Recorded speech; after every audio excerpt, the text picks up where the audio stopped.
Hello दोस्तों। आज की इस वीडियो में हम सिखाने वाले हैं कि विलोपन विधि से किसी भी समीकरण को कैसे हल करते हैं। तो इस वीडियो में हम जानेंगे कि बहुत ही कम समय में और सबसे शॉर्टकट तरीके से विलोपन विधि का प्रयोग करके किसी भी समीकरण को कैसे हल करते हैं। तो आप इस वीडियो को पूरे ध्यान से देखिए और अंत तक देखिए। तो चलिए स्टार्ट करते हैं। देखिए, समीकरण को हल करने से पहले आप कुछ बेसिक चीज़ों को समझ लीजिए। सबसे पहले समझेंगे कि विलोपन विधि का प्रयोग कब कर सकते हैं। जैसे एक एग्जांपल के थ्रू अगर हमारे पास समीकरण हो 5x बराबर 15, तो यहाँ से हमें x का मान निकालना है। तो x का मान आसानी से निकाल लेंगे। हम x बराबर लिखेंगे 15 और इस 5 को बटा में ले जाएंगे, यानी कि x का जो मान आ रहा है वो 3 आ रहा है। तो यहाँ समझिए, हम लोग समीकरण को हल कर चुके हैं। x बराबर 3 आ रहा है, लेकिन इस समीकरण को हल करने के लिए हमें विलोपन विधि का जरूरत नहीं पड़ा। क्यों नहीं पड़ा? देखिए, इस समीकरण में मात्र एक चर है जो x है।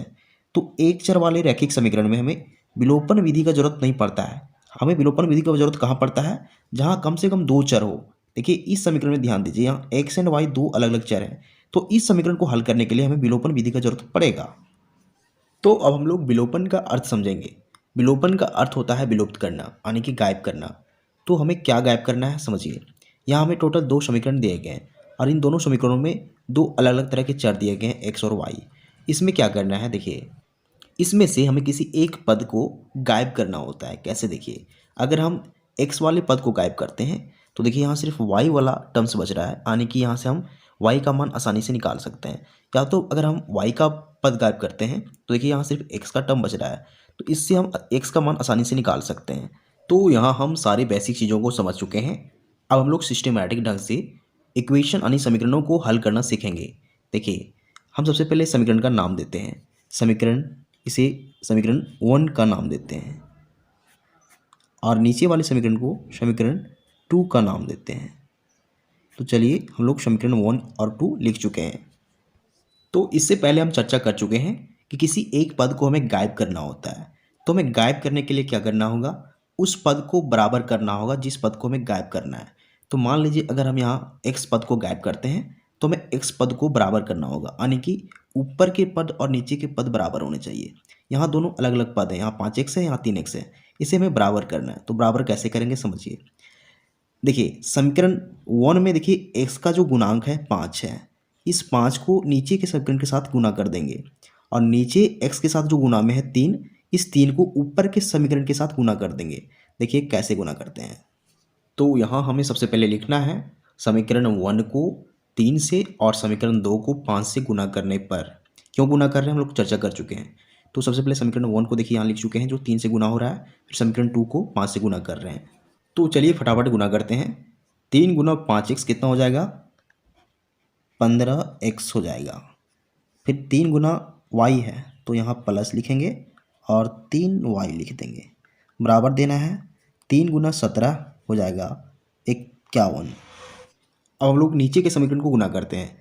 5 गुना 3x हो जाएगा 15x, फिर यहाँ प्लस है 5 गुना 2y हो जाएगा प्लस 10y, और यहाँ बराबर देना है।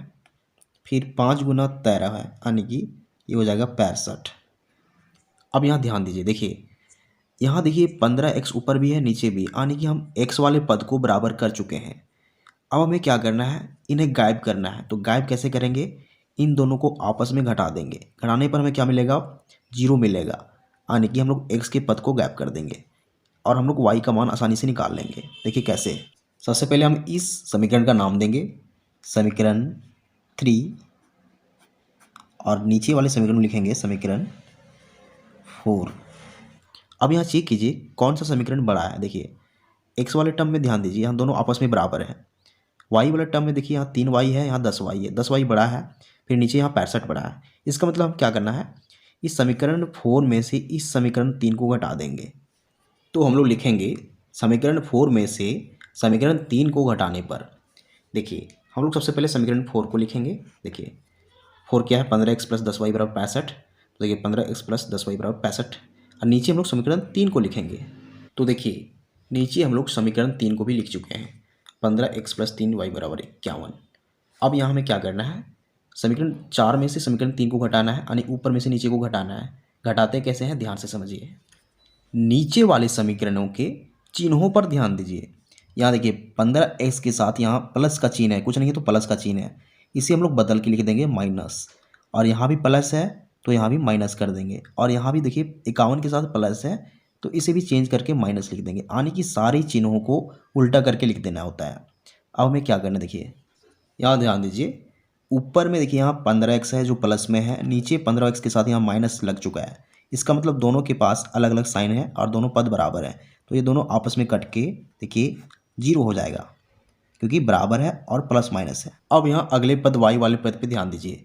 यहाँ देखिए 10y के साथ यहाँ प्लस साइन है और नीचे 3y के साथ देखिए माइनस साइन लग चुका है। यानी कि 10y में से हमें 3y घटाना है, तो देखिए 10 में से 3 घटाएंगे तो हमें 7y मिलेगा और इसके साथ यहाँ प्लस साइन आ जाएगा। अब बराबर का चिन्ह देंगे। देखिए अब 65 में से हमें 51 घटाना है, क्योंकि यहाँ प्लस है यहाँ माइनस है।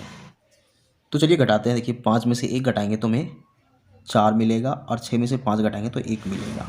तो यहाँ हमें 7y बराबर 14 मिल चुका है। अब देखिए यहाँ हम क्या करेंगे, y का मान निकालेंगे। कैसे, देखिए हम लिखेंगे, इसलिए y बराबर इस 14 के नीचे हम 7 लिखेंगे, क्योंकि बटा में 7 आ जाएगा। देखिए 7 से जब 14 को भगा देंगे तो हमें 2 मिलेगा, यानी कि y का जो मान आ रहा है वो 2 आ रहा है। अब हम क्या करेंगे, इस y का जो मान आ रहा है 2, इसे हम समीकरण 1 में रख देंगे। इससे हम आसानी से x का भी मान निकाल लेंगे। देखिए कैसे, इसे लिखना पड़ेगा कि y बराबर 2 का मान समीकरण 1 में रखने पर यहाँ हम क्या करने वाले हैं, इस y के जगह पर हम इस 2 का मान रखेंगे, यानी कि y जगह पर हम 2 लिख देंगे। देखिए 5x + 2 = 17, क्योंकि y जगह पर हम 2 लिख चुके हैं। तो देखिए 5x बराबर हो जाएगा 17 - 2। देखिए अब यहाँ से हम क्या निकाल चुके हैं, 5x बराबर 15। अब देखिए आसानी से यहाँ से x का मान निकाल लेंगे। इस 15 के नीचे हम 5 को बटा में लिख देंगे, तो यहाँ से x का जो मान आएगा 15/5 यानी कि 3 आ जाएगा। तो हम लोग x बराबर 3 और y बराबर 2 निकाल चुके हैं। तो यहाँ से हम समीकरण का हल लिखेंगे। x बराबर जो हमें मिल चुका है 3, उसे यहाँ लिख देंगे, और y बराबर हमें मिल चुका है 2, तो उसे यहाँ लिख देंगे। तो ये होता है समीकरण का हल। और इस तरीके से हम आसानी से विलोपन विधि का प्रयोग करके किसी भी समीकरण को हल कर सकते हैं। तो उम्मीद करते हैं आपको सारा मेथड समझ में आ चुका होगा। तो अगर आपको वीडियो पसंद आता है वीडियो को लाइक कीजिए और चैनल को सब्सक्राइब जरूर कीजिए। Thank you.